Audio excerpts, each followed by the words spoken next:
కాకులు ఒకప్పుడు అన్ని చోట్ల ఉండేవి, కానీ ఇప్పుడు ఎక్కువ కనిపించడమే లేదు. పూర్వకాలంలో ఎక్కడ పితృపక్షం చేస్తే అక్కడ కాకులు వచ్చేవని చెబుతుండేవారు. కానీ ఇప్పుడు పరిస్థితులు మొత్తం మారిపోయాయి. పల్లెల్లో తప్ప పట్టణాల్లో కాకులు ఎక్కువగా కనిపించడం లేదు. ఇప్పుడు కావు కావు అని వాటి గొంతు కూడా వినిపించడం లేదు. దీనిపై నిపుణులు పరిశోధనలు జరిపి షాకింగ్ విషయాలు తెలిపారు. ఒకప్పుడు గ్రామాల్లో పట్టణాల్లో ఎటు చూసినా కాకులు గుంపులు గుంపులుగా కనిపించేవి. బయట వాకిట్లో ఏ ధాన్యాలు ఆరబోసినా తినేందుకు వచ్చేవి. ఏమాత్రం చూడకపోయినా సగం ఖాళీ చేసేవి. అందుకోసం కాకులను తరిమేందుకు ఎవరో ఒకరు కావలి ఉండేది. ఇక చెరువు గట్ల పొంటి, చెలక ముళ్ల పొంటి ఎక్కడ చూసినా కావు కావుమంటూ కాకుల సందడి చేసేవి. కావు కావుమంటూ కాకులు సందడి చేసేవి. పట్టణాల్లో కూడా అక్కడక్కడ కనిపించేవి. ఇప్పుడు పట్టణాలు, గ్రామాలు ఎక్కడ చూసినా మునిపటిలా కనిపించడం లేదంటున్నారు ప్రకృతి ప్రేమికులు.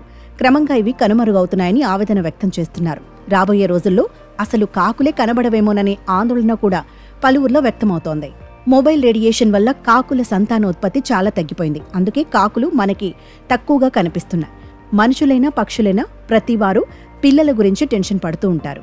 ప్రస్తుతం పల్లెల్లో తప్ప ఎక్కడా వీటి జాడ కూడా లేదు. పోనీ అక్కడైనా చెట్ల మీద మంచిగా బతుకుతున్నాయి అంటే చెట్లను కూడా నరికేస్తున్నారు. వాటి వలన కాకుల ఆవాసాలు నాశనమవుతున్నాయి.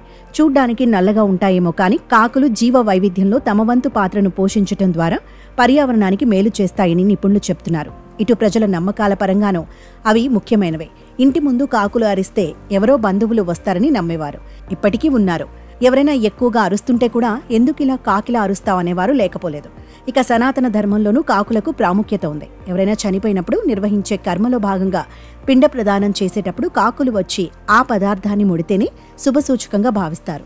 పల్లెల్లో, పట్టణాల్లో పచ్చదనాలు కనిపించకపోవడం, చెట్లను నరికేయడం, పొడవైన చెట్లు లేకుండా పోవడం వంటి పరిస్థితులు వాటి సహజ ఆవాసాలను దెబ్బతీస్తున్నాయని నిపుణులు చెబుతున్నారు.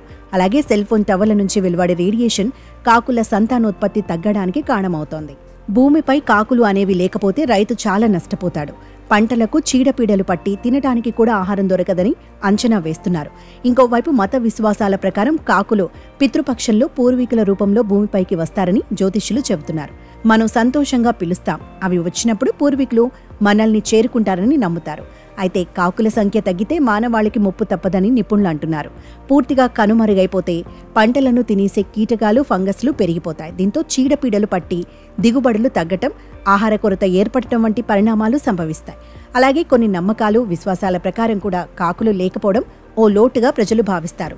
కాకులను కాపాడుకోవాల్సిన బాధ్యత ప్రజలపై ఉందని నిపుణులు అంటున్నారు.